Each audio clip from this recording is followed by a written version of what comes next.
الولی المقرب اما بعد فاعوذ باللہ من الشیطان الرجیم بسم اللہ الرحمن الرحیم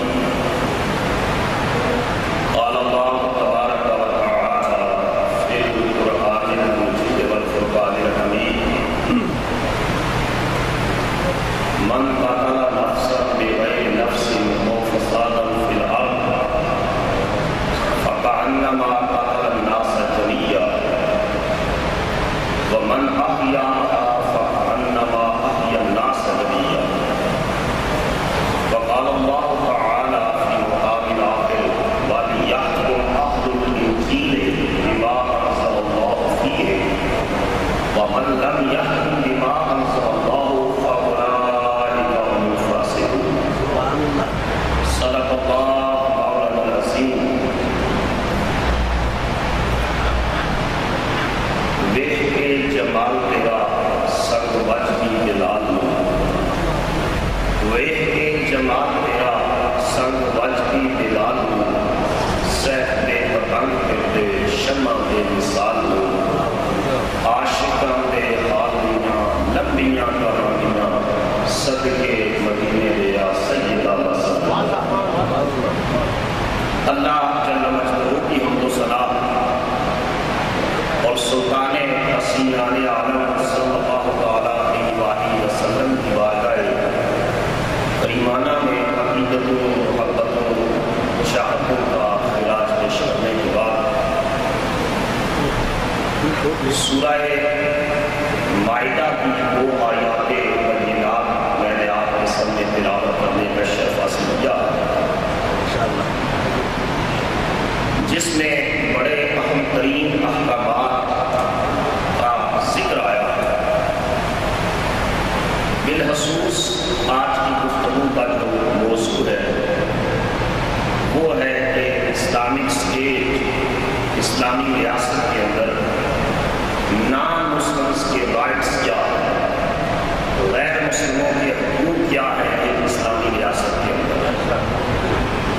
اور جن کو ہم ذمی کہتے ہیں، جن کو ہم مائنورٹیز کہتے ہیں، اقلیتیں کہتے ہیں، اقلیتوں کے کیا حقوق ہیں اسلام کے اندر۔ اس لیے کہ اسلام کی جو سب سے پہلی ریاست ہے ریاست مدینہ، وہ ایک ملٹی کلچرل سوسائٹی اور ملٹی کلچرل اسٹیٹ تھی، جس کے اندر مسلمان بھی تھے، جس کے اندر یہودی بھی تھے، جس کے اندر عیسائی بھی تھے، جس کے اندر کچھ مشرکین بھی تھے۔ تو ایک ملٹی کلچرل سوسائٹی تھی۔ تو ایک وہ جگہ جہاں اسلام کی ریاست ہو اور حکمران مسلمان ہو، تو وہاں غیر مسلم رعایا کے ساتھ کیسا برتاؤ کیا جائے گا، کیسا سلوک کیا جائے گا، ان کے ساتھ کیسے رہا جائے، اس کے بارے میں اسلام کی تعلیمات کیا ہے، یہ میری آج کی گفتگو کا موضوع ہے۔ قرآن مجید کے اندر اللہ تعالیٰ نے یہ ارشاد فرمایا ہے کہ من قتل نفسا بغیر نفس، کہ جو شخص بغیر قصاص کے کسی کو قتل کر دے۔ ایک تو یہ ہے کہ قصاص میں کسی کو قتل کیا جائے اور وہ بھی اسٹیٹ کی ذمہ داری ہے قصاص میں قتل کرنا۔ قرآن نے کہا ہے وَلَكُمْ فِي الْقِصَاصِ حَيَاةٌ يَا أُولِي الْأَلْبَابِ، اے عقل مندو تمہارے لیے قصاص کی زندگی ہے۔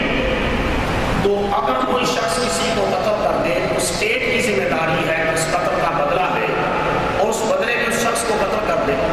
لیکن قرآن کہہ رہا ہے کہ من قتل نفسا بغیر نفس، جو بغیر کسی جان کے بدلے کے، بغیر قصاص کے قتل کر دے یا زمین میں فساد پھیلانے کی وجہ سے قتل کر دے، فرمایا فَكَأَنَّمَا قَتَلَ النَّاسَ جَمِيعًا، تو اس نے ایک شخص کو قتل نہیں کیا بلکہ اس نے ساری انسانیت کو قتل کیا۔ تو ایک شخص کا قتل ساری انسانیت کے قتل کے جو ہے برابر ہے۔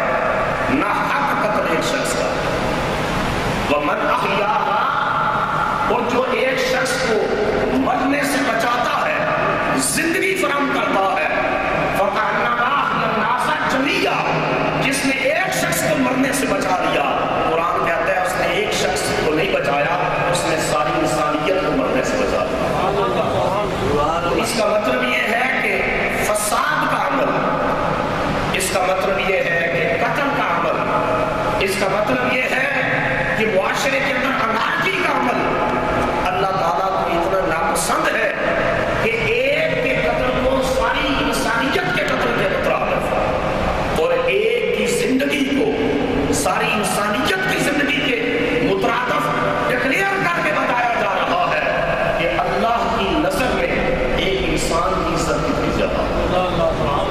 اور یہاں لفظوں پر غور کریں قرآن مجید کے، اللہ نے یہ نہیں فرمایا کہ من قتل مومن، کہ جس نے کسی مومن کو قتل کیا، نہیں، من قتل نفسا، جس نے کسی بھی انسانی جان کو، وہ جان مسلمان کی بھی ہو سکتی ہے، وہ جان یہودی کی بھی ہو سکتی ہے، وہ جان عیسائی کی بھی ہو سکتی ہے، وہ جان ہندو کی بھی ہو سکتی ہے، کہا جس نے انسانی جان کو قتل کیا اور انسانی نفس کو قتل کیا، شخص کو قتل کیا، گویا اس نے ساری انسانیت کو قتل کیا۔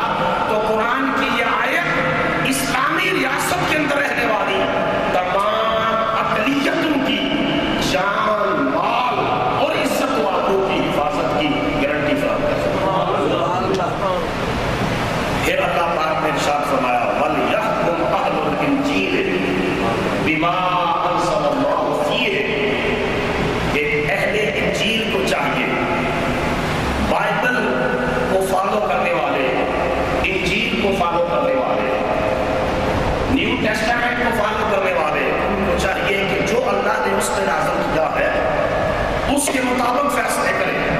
وَمَن لَمْ يَحْكُمْ بِمَا أَنزَلَ اللَّهُ، اور جو شخص اللہ کے نازل کردہ احکامات کے مطابق فیصلے نہیں کرتا، وہ لوگ نہیں کرتے، فَأُولَٰئِكَ هُمُ الْفَاسِقُونَ، قرآن کہہ رہا ہے کہ وہ فاسق ہے، وہ گناہگار ڈکلیئر کر رہا ہے۔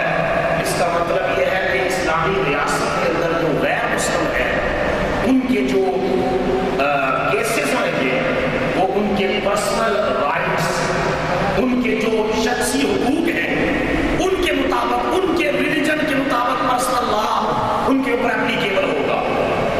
اب اس سے زیادہ خوبصورت تصور اور اس سے زیادہ وسیع تصور نہیں ہو سکتا کہ قرآن کہہ رہا ہے کہ اسلامی ریاست ہے، مگر اس اسلامی ریاست کے اندر جان کی حرمت، انسانی شخص کی حرمت، جس طرح مسلمان کی جان کی حرمت ہے، عزت و احترام ہے، اسی طرح اسلام کا معاشرہ غیر مسلم کی جان کی عزت کی گارنٹی فراہم کرتا ہے۔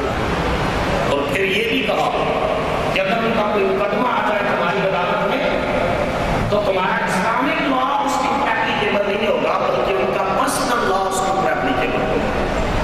اور اسلام نے جو رواداری برتی، جس ٹالرنس کا مظاہرہ کیا رسالت مآب صلی اللہ علیہ وسلم نے اور حضور کے خلفائے راشدین نے اور حضور کے صحابہ نے، دنیا اس کی مثال پیش کرنے سے قاصر ہے جتنا حسن سلوک مصطفیٰ نے اپنے معاشرے کے غیر مسلموں کے ساتھ اس کا مظاہرہ کیا۔ غزوہ بدر کے قیدی آئے، پہلی جنگ، اب 70 قیدی ہیں، پرسنرز آف وار ہیں، رسول اللہ صلی اللہ علیہ وسلم ان کو صحابہ کے حوالے کر کے ارشاد فرماتے ہیں کہ ٹھیک ہے ہم نے ان کو قید کر لیا، لیکن میں تمہیں تاکید کرتا ہوں ان کے کھانے پینے اور رہنے کا اچھا انتظام۔ حضور فرمائے کھانے پینے اور رہنے کا اچھا انتظام کرنا۔ اور پھر یہ ہے کہ ان کی رہائی کے لیے کیا کیا جائے، مختلف تجاویز آئی۔ ایک تجویز آئی کہ 4000 دینار رقم لے کر آزاد کر دیا جائے جو امیر قیدی ہو۔ یہ بڑی مناسب اور درست تجویز تھی اس دور میں جب اسلامی ریاست معاشی طور پر ابھی جو ہے کمزور تھی اور ضرورت تھی فائنانس کی، مگر حضور نے ارشاد فرمایا ٹھیک ہے یہ تجویز سے اپنی اپنی جگہ، لیکن حضور نے اعلان فرمایا جو ان قیدیوں میں سے میرے شہر مدینہ کے 10 ان پڑھ بچوں کو پڑھنا لکھنا سکھا دے گا، میں محمد اس کو آزاد کر دوں گا۔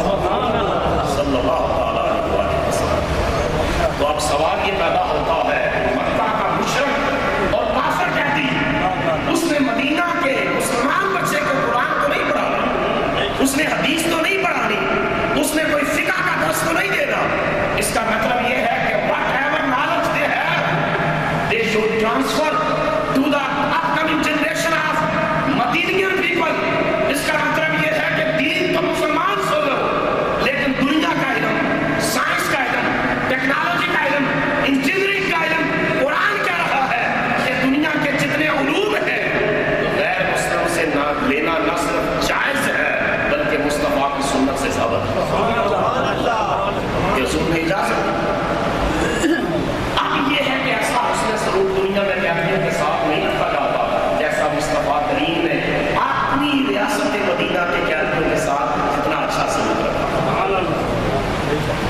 چونکہ دین سے بہت زیادہ ہم دور ہو چکے ہیں, بہت سارا پورا انفراسٹرکچر آج کمزوری کا شکار ہے, جس کی وجہ سے ہر معاملے کے اندر کمزوری دکھائی جا رہی ہے. جو کہ اس پاکستان کے اندر چل رہا ہے اس کے تانے بانے بھی آپ دیکھیں.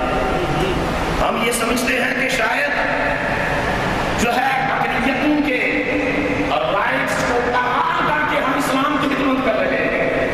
نہیں, غیر مسلم رعایا کے حقوق کی حفاظت کرنے سے خدا بھی خوش ہوتا ہے, مدینے میں مصطفیٰ بھی خوش ہوتا ہے صلی اللہ علیہ وسلم. اور رسول علیہ السلام کا اپنا عمل مبارک کیا تھا. بخاری شریف میں آتا ہے کہ یہودی بچہ حضور علیہ السلام کی خدمت کرتا تھا. خدمت کیا کرتا تھا؟ شاہدین حدیث میں لکھا ہے کہ جب حضور علیہ السلام وضو فرماتے تو وضو کے لیے پانی جو ہے وہ برتن میں ڈال کر لاتا, پانی لے کر آتا وضو کروانے کے لیے, اور کبھی کبھار حضور علیہ السلام کے نالین مبارک بھی اٹھا دیتا, نالین بھی اٹھا دیتا. اب یہ ہے بیمار ہو گیا, نبی پاک علیہ السلام نے ارشاد فرمایا کہ چل کر اس کی عیادت کرتے ہیں. بیمار کرسی کرتے ہیں, یہودی بچہ اس کی بیمار کرسی کرتے ہیں.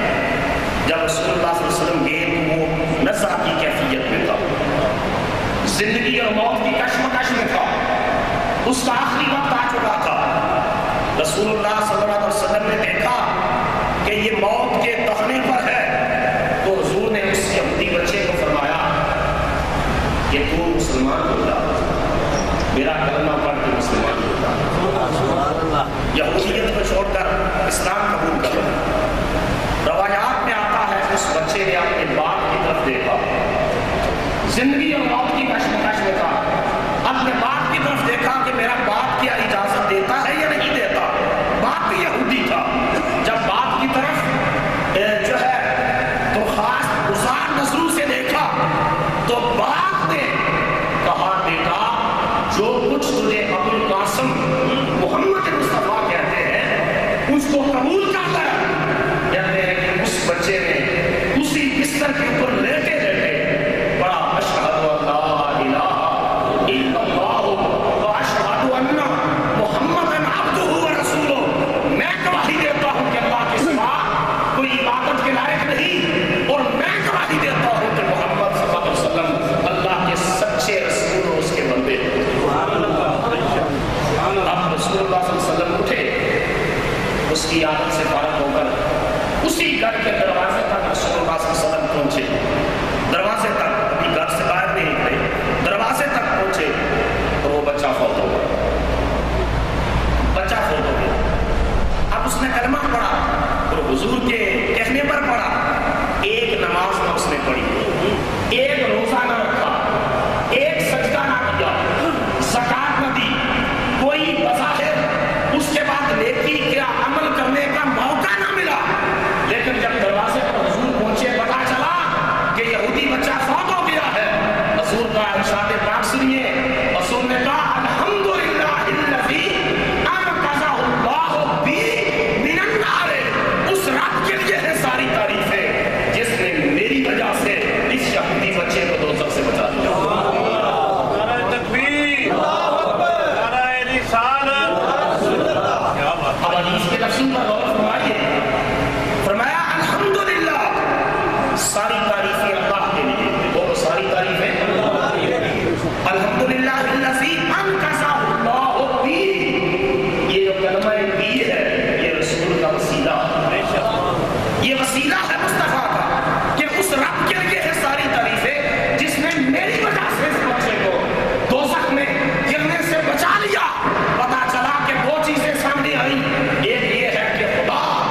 بچے کی بیمار کسی کے لیے میرے گھر تشریف لے آئے. حضور کے حسن سلوک سے متاثر ہو کر اس نے کہا کلمہ پڑھ. حضور علیہ السلام کی بارگاہ میں حبشہ سے ایک کرسچن ڈیلیگیشن آیا, عیسائی وفد آیا. جب وہ عیسائی وفد آیا تو رسول اللہ صلی اللہ علیہ وسلم نے فرمایا کہ کھانے پینے کا انتظام کرو. اور جب کھانا لایا گیا تو رسول اللہ صلی اللہ علیہ وسلم خود پکڑ کر چیزیں جو ہے ان کو آگے رکھ رہے ہیں. صحابہ نے عرض کی یا رسول اللہ صلی اللہ علیہ وسلم ہم غلام حاضر ہیں, یہ حبشہ کے عیسائی ہیں, آپ ہمارے آقا ہیں, حضور ہمیں اجازت دیں, ہمیں موقع دیں کہ ہم ان کو سرو کرتے ہیں اور پوری مہمان نوازی کرتے ہیں. پتہ ہے حضور نے کیا ارشاد فرمایا؟ حضور نے ارشاد فرمایا کہ نہیں, جب میرے صحابہ مکہ میں مشرکین کے ظلم سے تنگ ہو گئے اور میں نے ان کو حبشہ جانے کی اجازت دی, عیسائی ملک اور عیسائی بادشاہ اس نے میرے صحابہ سے اس نے سلوک کیا, میں محمد خود اس کا بدلہ چکانا چاہتا ہوں. حضور نے فرمایا میں خود ان کی میزبانی کر کے میں اس کا بدلہ چکانا چاہتا ہوں کہ اگر نجاشی میرے غلاموں سے حسن سلوک کرتا ہے تو دنیا دیکھ لے محمد خود عیسائیوں سے حسن سلوک صلی اللہ تعالیٰ علیہ وسلم. اس سے بڑھ کر بھی قربانی کی مثال ہو سکتی ہے, اس سے بڑھ کر بھی اسلامی معاشرے کی غیر مسلم اقلیت کے ساتھ حسن سلوک کا مظاہرہ ہو سکتا ہے. بدقسمتی سے یہ ہے کہ ہم بہت سے تضادات کا شکار ہیں. اگر کوئی عیسائی عورت پاکستان میں آپ کے گھر کام کر رہی ہے, وہاں تو اس کے برتن بھی علیحدہ رکھے ہوئے ہیں, اور یہاں عیسائی عورت سے شادی کر کے پکاتی وہ ہے ان کا تیار ہے. کہتے ہیں یہ زیادہ اچھا ڈیلیشیس امریکن جو ہے یہ چیز کھانے تیار کرتی ہے. اس سے آپ تضادات جو ہے ان کا اندازہ لگا لیں کہ وہاں برتن بھی علیحدہ, وہاں لباس بھی علیحدہ, وہاں بیٹھنے کی جگہ بھی علیحدہ, اور یہاں سارا کچھ وہ پکائے اور آپ کھائیں.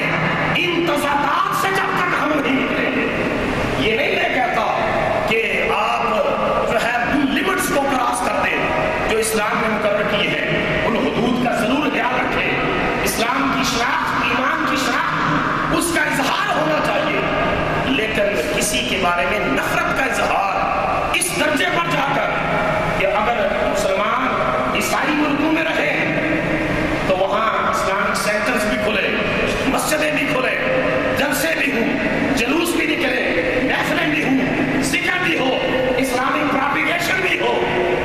اور اگر کوئی غیر مسلم اپنے اسلامی ملک کے اندر جو ہے اپنے چرچز کے اندر جو ہے عبادت کرے تو وہاں جا کر ان پر کوئی حملہ کرے تو اسلام قطعاً اس کی اجازت نہیں دیتا. ان کی جان کی, عزت کی, مال کی حفاظت کی ضمانت فراہم کرتا ہے. اسی طرح مصطفیٰ کا دین اسلامی معاشرے کے اندر غیر مسلم عزت, جان اور مال کی حفاظت کی گارنٹی دیتا ہے. حضور علیہ السلام نے یہاں تک ارشاد فرمایا, سنن نسائی آتا ہے حدیث پاک, حضور نے ارشاد فرمایا جس نے کسی موحد کو قتل کر دیا, یاد رکھ لو موحد ہے, من قتل واحداً, کہاں اٹھے گے آپ یہ حدیث سن کر؟ فرمایا جس نے کسی غیر مسلم کو قتل کر دیا اسلامی معاشرے میں, یا اس کا مال چھین لیا, یا اس کا حق نصب کیا, یا اس کی کوئی چیز اس سے لے لی بغیر طیب نفس, اس کی مرضی کے بغیر لے لی. 4 چیزوں کا ذکر کیا. جس نے کسی غیر مسلم اقلیت کو قتل کیا, جس نے اس کے اوپر ظلم کیا, جس نے اس کا حق نصب کیا. نمبر 4, جس نے اس کی کوئی چیز اس کی اجازت کے بغیر لے لی.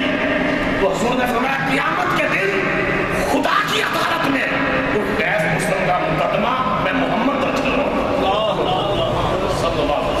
فرمایا میں محمد قیامت کے دن اس کا وکیل بن کر خدا کی بارگاہ میں مقدمہ دائر کروں گا مسلمان کے خلاف جو غیر مسلم کو قتل کرے یا غیر مسلم کو نہ حق اس کے اوپر ظلم کرے یا اس کا مال تلف کرے یا اس کی اجازت کے بغیر کوئی چیز لے دے. دنیا ایسی مثال